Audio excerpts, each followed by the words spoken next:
అందరికీ నమస్కారం. రాష్ట్ర ప్రజలందరికీ, ముఖ్యంగా మహిళా సోదరిమణులందరికీ మహిళా దినోత్సవ శుభాకాంక్షలు.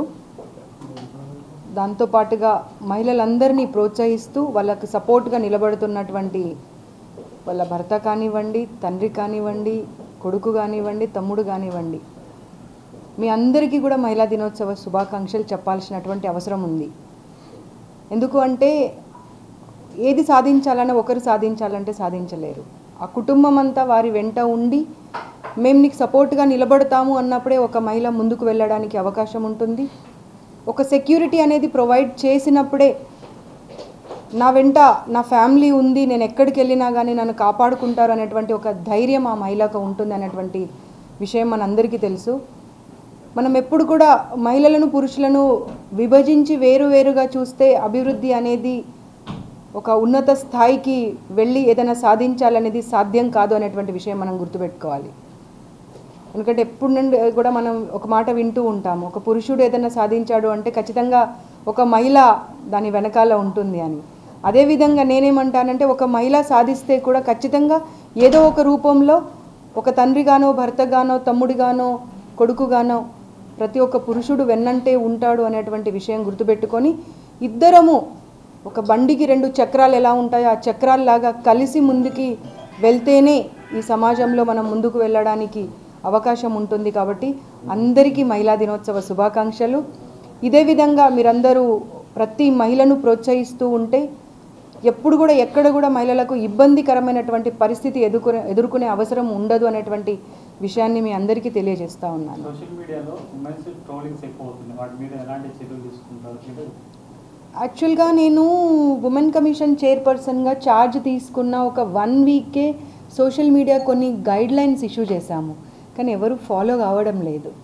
అంటే అది ప్రతిదీ ఒక చట్టం రూపంలో వస్తేనే, ఇది ప్రాపర్ ఒక పనిష్మెంట్ ఉంటేనే మేము ఫాలో అవుతాము అనేటువంటి ఆలోచన విధానం ముందు మారాలి.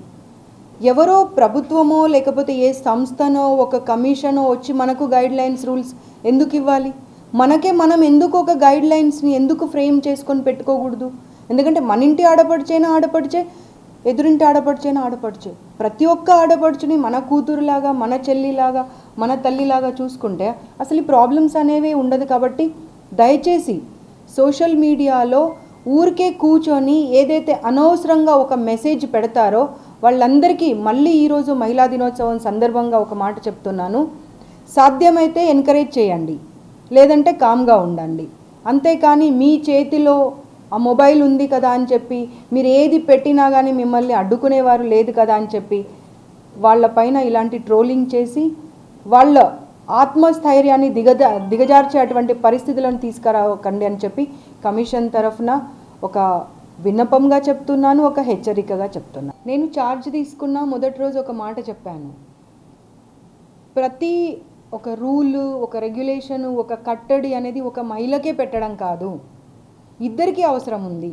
అండ్ అవేర్నెస్ అనేది మనం చాలా వరకు ఎప్పుడైనా కానీ ఒక ఉమెన్ కాలేజ్కి వెళ్ళి లేకపోతే ఒక ఆడపిల్లల స్కూల్కి వెళ్ళి మాట్లాడదాము, అవేర్నెస్ ఇద్దాము అంటారు. నేనేమంటానంటే అవేర్నెస్ అనేది 2 వర్గాలకు అవసరం. కాబట్టి ఈసారి కమిషన్ ఎప్పుడు ఏ ప్రోగ్రామ్ చేసినా కానీ ఖచ్చితంగా ఇద్దరిని ఇన్వాల్వ్ చేసేటువంటి కార్యక్రమం మేము చేస్తున్నాం. కాబట్టి ఇక మీదట కూడా ఉమెన్ కమిషన్ తరఫున ఒక ఆడపిల్లని, ఒక మహిళని ఎలా రెస్పెక్ట్ చేయాలి అనేటువంటి అంశం పైన అవేర్నెస్ ఇద్దరికీ ఉంటుంది అనే విషయం చెప్పుకుంటూ, ఈ మధ్య ఈ ప్రభుత్వము అన్ని హాస్టల్స్ పైన, స్కూల్స్ పైన, కాలేజెస్ పైన వాళ్ళకు హైజీన్ ఫుడ్ పెడుతున్నారా లేదా, ఎలాంటి వసతులు కల్పించారు అనే దానిపైన మీరందరూ చూశారు, చాలా చర్య తీసుకోవడం జరుగుతూ ఉంది.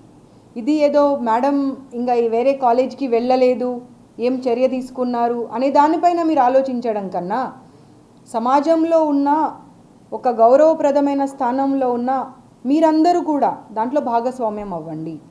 ఒకరు వెళ్ళి ఒక కాలేజు, ఒక ఇన్స్టిట్యూట్కి వెళ్ళి చూస్తే చాలా కాలం పడుతుంది. అదే ఒక పేరెంట్గా, ఒక బాధ్యత గల మీడియా పర్సన్స్గా, మిగతా సంస్థలకు సంబంధించిన వాళ్ళం అందరం గనక ప్రతి కాలేజ్, ప్రతి హాస్టల్ని ఏ రకంగా ఉంది అనేది చూస్తే ఏ పిల్లలు కూడా బాధపడే అవసరం ఉండదు, సూసైడ్ వైపు ఆలోచన కూడా చేసే అవసరం ఉండదు. అదొక్క మాట చెప్పుకుంటూ తల్లిదండ్రులకు కూడా చెప్తున్నాను, పర్సెంటేజ్ అనేది ర్యాంక్ అనేది క్రైటీరియా కాదు.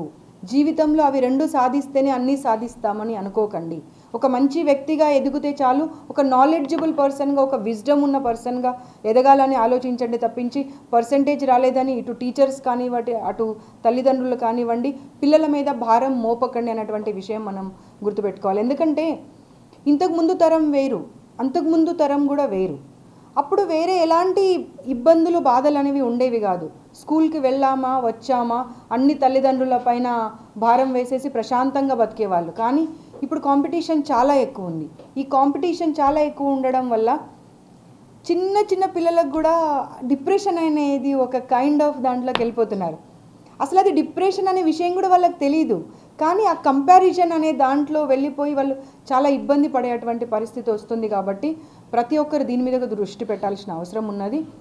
అంతేకాకుండా కమిషన్ నుండి మేము ఒక 2 ఇష్యూస్ రాష్ట్ర ప్రభుత్వానికి మెమొరాండం ఇవ్వడం, ప్రపోజల్ ఇవ్వడంతో పాటుగా అది ఒక సెంట్రల్ గవర్నమెంట్లో కూడా ఒక స్కీమ్ తీసుకురొచ్చేటువంటి ప్రయత్నం చేస్తున్నాము. దాంట్లో ప్రతి కాలేజ్, ప్రతి స్కూల్లో ఉన్నటువంటి ప్రతి విద్యార్థి, ప్రతి యాజమాన్యం భాగస్వామ్యం అవ్వడంతో పాటుగా ఆ గైడ్లైన్స్ అనేవి ఫాలో అయ్యి తప్పకుండా అలాంటి వసతులు వాళ్ళకు కల్పించే అవసరం ఉన్నది, అలాంటి హైజీనిక్ వాతావరణం కల్పించే అవసరం ఉన్నది, ఒక డాక్టర్ వాళ్ళకి అవైలబుల్ ఉండాల్సినటువంటి అవసరం ఉన్నది. ఏ ఆడపిల్ల అయినా కానీ, ఏ మగపిల్లాడైనా కానీ ఎవరికి వెళ్ళి సమస్యను ఎక్కడ చెప్పాలో అర్థం కాని పరిస్థితి అనేది కాకుండా మేమున్నాము, కమిషన్ అనేది ఉంది, ఎలాంటి పరిస్థితుల్లో అయినా సరే, అర్ధరాత్రి అయినా సరే మీరు ఒక కాల్ చేస్తే మీకు అందుబాటులో ఉన్నామనేటువంటి పరిస్థితి నాకు తెలిసి బహుశా ఒక 2-3 మంత్స్లో అది ఒక చట్టంలాగా వస్తుంది. తప్పకుండా అది కమిషన్ యొక్క సక్సెస్ అనేది నేను తప్పకుండా చెప్పుకోగలుగుతాను ఆ సందర్భంలో. ఇంకొకటి, ఇప్పుడు మహిళా దినోత్సవం సందర్భంగా మహిళలతో పాటుగా విద్యార్థినులు, ఎదుగుతున్నటువంటి విద్యార్థినులు, ఆ విద్యార్థి దశ నుండి ఒక మహిళగా ఆ ట్రాన్స్ఫర్మేషన్ ఏదైతే ఉంటుందో ఆ ఎదుగుతున్నటువంటి సందర్భంలో చాలా జాగ్రత్తలు తీసుకోవాల్సినటువంటి అవసరం ఉన్నది.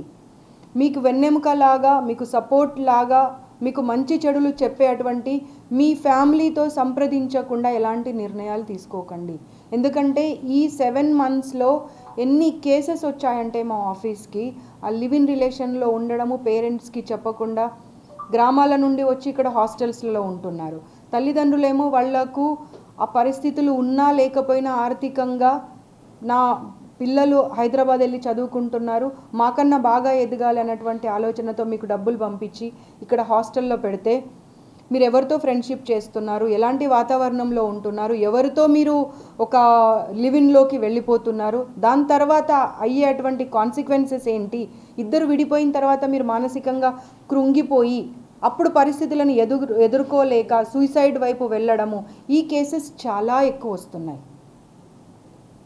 కొన్ని కేసెస్ అయితే 5 సంవత్సరాల నుండి గుళ్ళో పెళ్లి చేసుకొని ప్రెగ్నెంట్ అయ్యి, పేర్లు చెప్పకూడదు, అమ్మాయి 8th మంత్ అండి, 8th మంత్ ప్రెగ్నెంట్ ఉన్న లేడీని ఇతను అంటాడు నాకొద్దు, ఈమె కులం వేరు నా కులం వేరు. నేను అన్నాను, నీకు అప్పుడు పెళ్లి చేసుకునే అప్పుడు ఆమె ప్రెగ్నెంట్ అయ్యేప్పుడు నీకు కులం గుర్తుకు లేదా?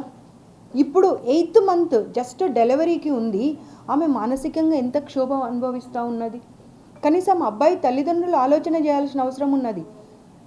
అందరి రక్తం ఒకటేనండి. కులము అనే దాని మీద ఒక తల్లిని మీరు కనుక క్షోభకు గురి చేస్తే సమాజానికి మంచిది కాదు. సమాజంలో ఉన్న ప్రతి ఒక్కరం దీని మీద రియాక్ట్ అవ్వాల్సిన అవసరం ఉన్నది. DV cases, domestic violence cases విపరీతంగా వస్తున్నాయి. కౌన్సిలింగ్కి రమ్మంటే కూడా అబ్బాయిలు వాళ్ళ పేరెంట్స్ వెనకంజ వేస్తున్నారు. కౌన్సిలింగ్కి వస్తే మేము సాధించినటువంటివి కూడా ఈ 8 మంత్స్లో చాలా కేసెస్ని కౌన్సిలింగ్ చేసి వాళ్ళకి అర్థం చేపించి మళ్ళీ బాగా కలిసి ఉండేటువంటి పరిస్థితి చేశాము. కానీ కొంతమంది మటుకు మొండికేస్తున్నారు, మేము కౌన్సిలింగ్కి రామని. కౌన్సిలింగ్కి రాక ఉండకుండా మేము కోర్టును అప్రోచ్ అవుతాము, కోర్టు ద్వారా విడిపోతాము అని వీళ్ళ లైఫ్ పాడవుతుంది, వాళ్ళ లైఫ్ పాడవుతుంది. 5 సంవత్సరాలు 10 సంవత్సరాల లైఫ్ని మీరు కోల్పోయి ఏం సాధిస్తారు? ఉండేది ఒక లైఫ్, ఆ లైఫ్లో ఒక లైఫ్ పార్ట్నర్తో ప్రశాంతంగా హ్యాపీగా గడుపుకునేటువంటి అవకాశాన్ని కల్పిద్దాం అందరికీ. సో తప్పకుండా తల్లిదండ్రులకు, సమాజంలో ఉన్న ప్రతి ఒక్కరికి చెప్తున్నాను, ప్రతి ఆడపిల్లను ఒక దేవతలాగా పూజిద్దాము. ఊరికే గుళ్ళోకి వెళ్ళి దేవతకు దండం పెట్టుకోవడం కన్నా ప్రతి ఆడపిల్లను దేవతలాగా చూసి ఆ ఆడపిల్లనే మనము మన ఇంటి దేవతలాగా గనక కొలిస్తే సమాజంలో దాదాపుగా 90% ప్రాబ్లమ్స్ అనేటివి ఉండవు అనేటువంటి విషయం చెప్పుకుంటూ మళ్ళీ ఒక్కసారి అందరికీ మహిళా దినోత్సవ శుభాకాంక్షలు. Please subscribe to the channel and download the Politicos app from the links in the description.